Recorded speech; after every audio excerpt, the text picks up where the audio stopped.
Oh yeah, speaking of esports, actually there was something I wanted to talk about on stream today if people come by. I wanted to talk about the issues, the current drama and controversy surrounding Nee and his recent trip to Pakistan to play with the Pakistani Akuma players. I would like to discuss that situation. There's controversy over Nee going to Pakistan to train against good players. There's controversy over Nee going to Pakistan and attempting to train against good players. Because he was not completely successful, and that's where the controversy stems from. Yeah, Nee is a Tekken player, you are correct. Former best Tekken player in the world.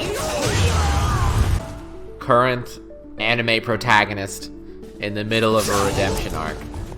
For some context, for those who are not as well informed in the Tekken scene, is a Tekken player, a longtime veteran, a many-year veteran from South Korea, who, until recently, was considered by most to be one of, if not the best, Tekken player in the world, right?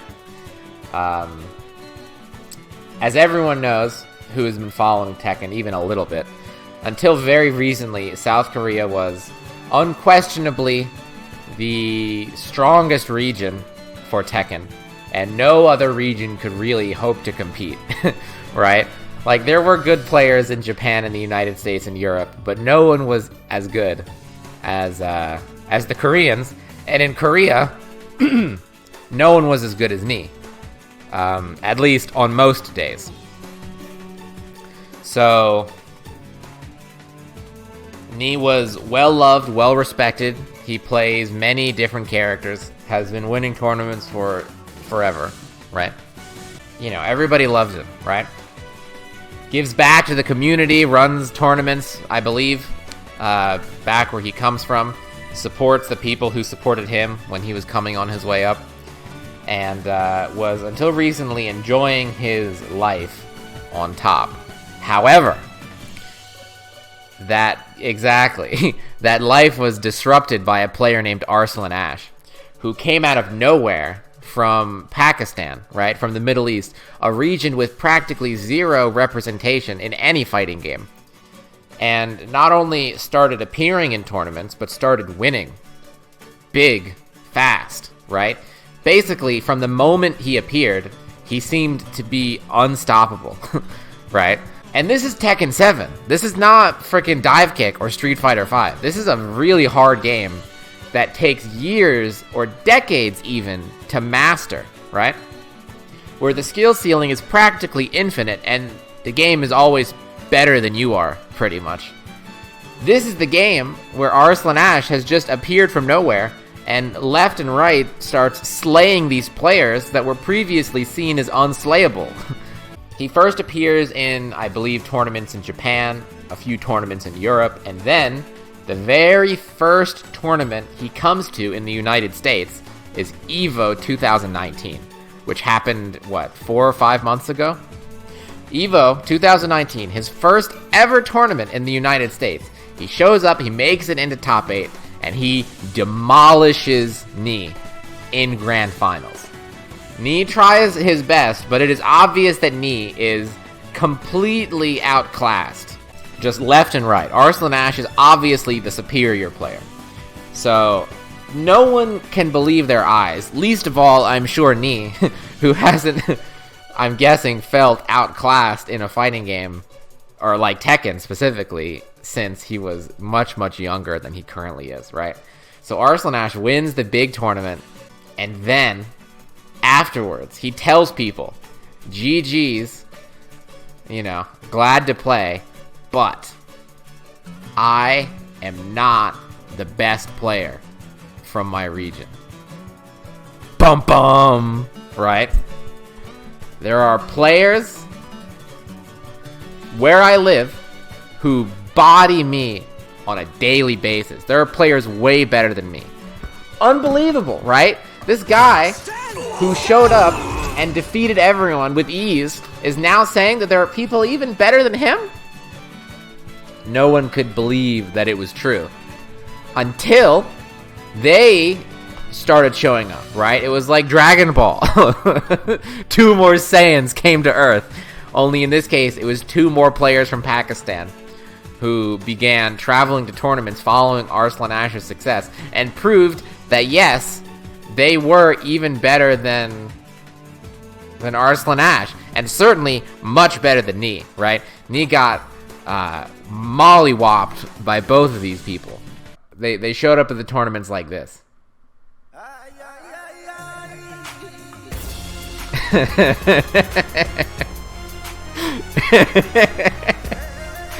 These were basically the Pakistan players showing up to Tekken tournaments.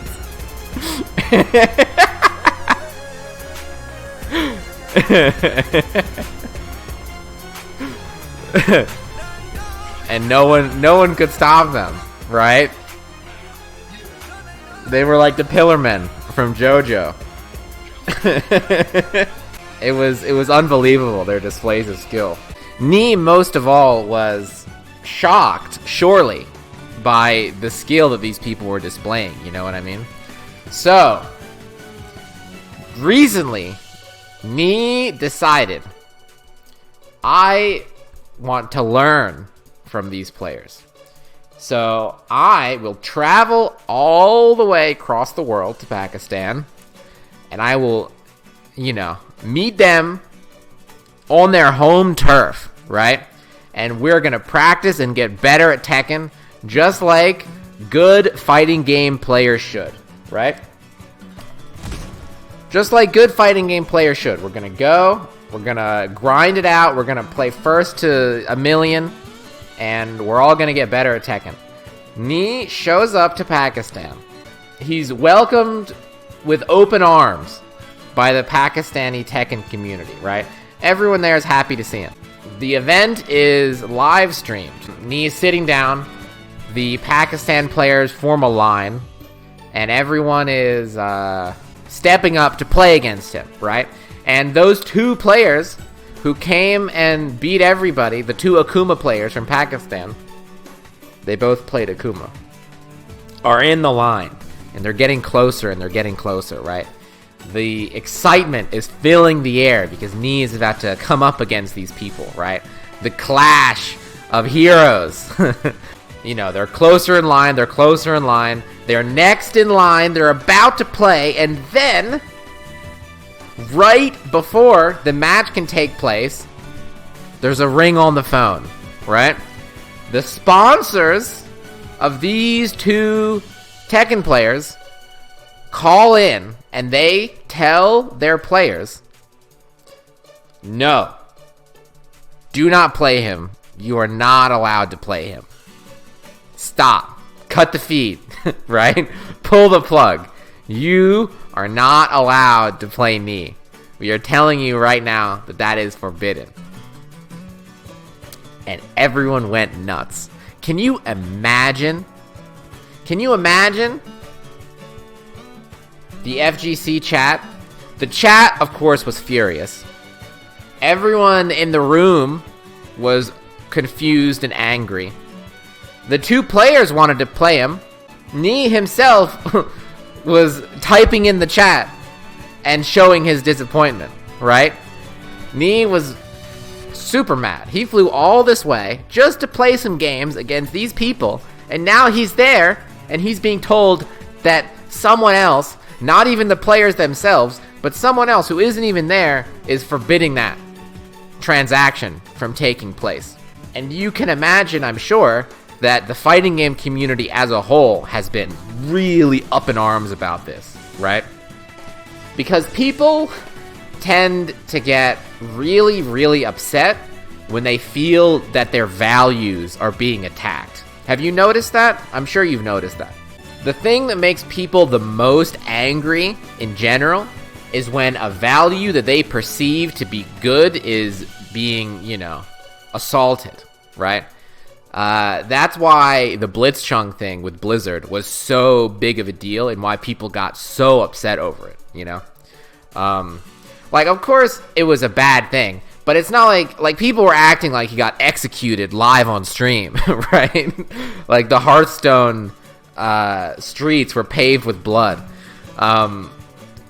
But the reason people were so upset is because they saw, freedom of speech being oppressed. They saw a young revolutionary attempting to share his views with the world, and it was being silenced, right? Muffled by a big corporation and the government. And that kind of thing really hits people on an emotional level. You know what I mean? And that's why people got so angry about it. Even though Blizzard has been doing terrible things for years, this was the thing that really, ticked people off the most. This is a similar situation, right? Fighting game players have certain values, and I'm not talking about core values. So you keep your memes out of this. We're having a serious discussion right now, okay? Fighting game players have values that they hold dear. And one of the strongest values that the FGC has is people should be able to play whoever they want, right? The FGC is really heavily about this sense of freedom and independence, right? That no matter who you are, no matter what you play or where you live, you should be able to play against anyone. This sense of division between the elite and the commoners that exists in other esports and of course general sports in general, the FGC doesn't really see it that way. You know what I mean? It's what the whole concept of fighting game tournaments are based on. In other esports, fighting game tournaments are just tournaments, I guess, not fighting game tournaments, are very restricted, right? You can't just show up and play. You have to be part of a team. You have to be part of a franchise. You have to, pay your way in, earn your spot. You have to be, if you want to be a Counter-Strike pro, you've got to be on freaking Cloud9 or whatever, right? But fighting game tournaments have always been anyone can show up, anyone can play. No one gets a free pass, If you are, Sonic Fox, Hungry Box, Omito, whoever, you still have to play in the same bracket as freaking Darkslayer69, who just got the game last week and still has the plastic wrap on their desk from when they unwrapped it, and hasn't done anything but play through half of the story mode and looked at the supers in training mode. You know what I mean? You still have to play in that bracket, and you still have to fight them, and they might just beat you. They probably won't. But they might. They could, right? That's the important thing. They could. And fighting game players see what is happening as an attack on that concept, right? They see that concept of freedom, of anyone plays against anyone, as being under attack. You know what I mean? How dare you tell a player that he can't play against another player? Who are you to make that decision, right? It's a very emotional anger coming from the fighting game community right now, targeting the sponsors and basically everyone involved with this. You see what I mean? Here's the thing.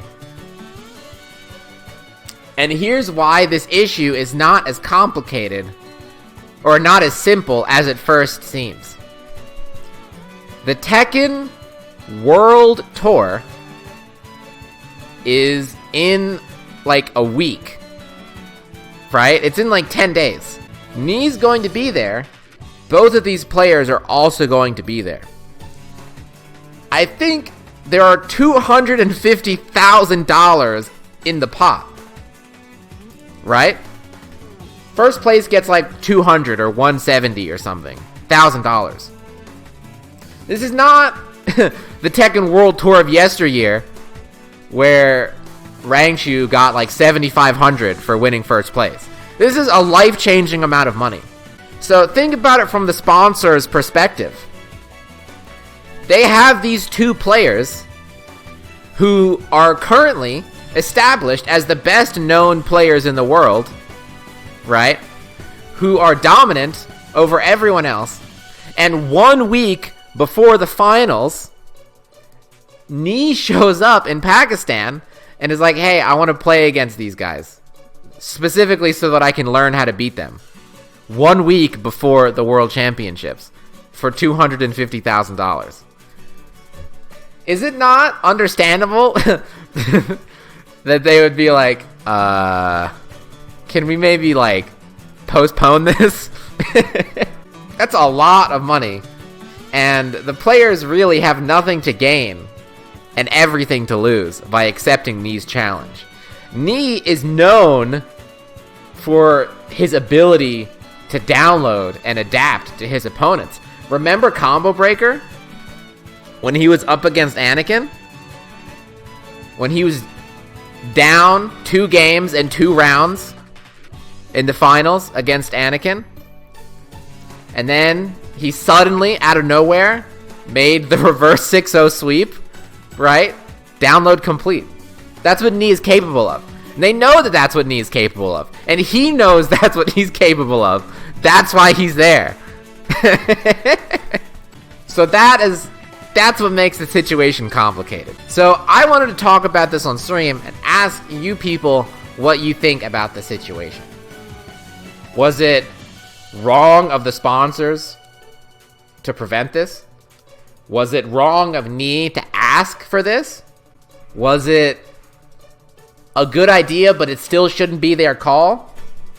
I genuinely would like to hear, because I can understand things from both angles. You know what I mean? But whichever way you slice it, it's an interesting situation. And it's definitely going to make the World Tour more interesting as well to watch. You think the individual players should have been able to make the decision. So you think, like, the sponsors had a good idea, and it was smart of them to tell their players not to play. But the players should have had the right to be like, screw you, I'm going to do it anyway. I think that's a pretty reasonable opinion to have. I'm honestly surprised that the sponsors do have that level of power. I've never seen an FGC contract that says, like, you can only play who we say you can play.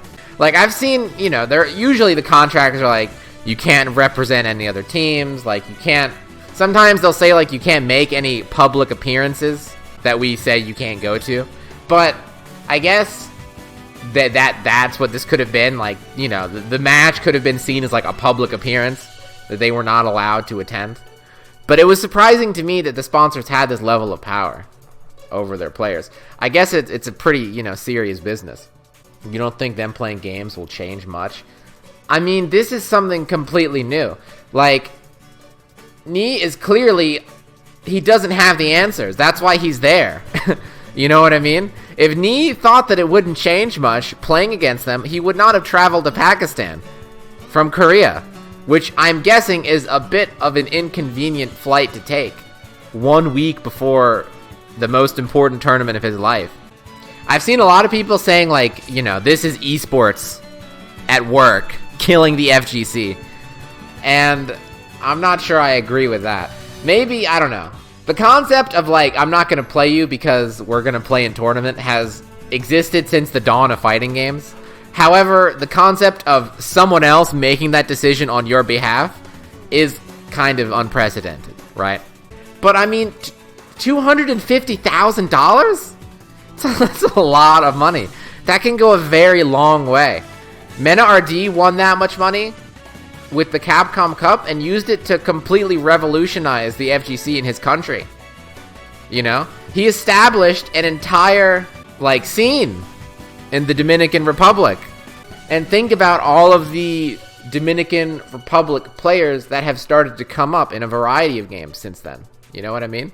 It's a lot of money. That can change a lot of people's lives. All the matches Knee did, the same thing did happen, though.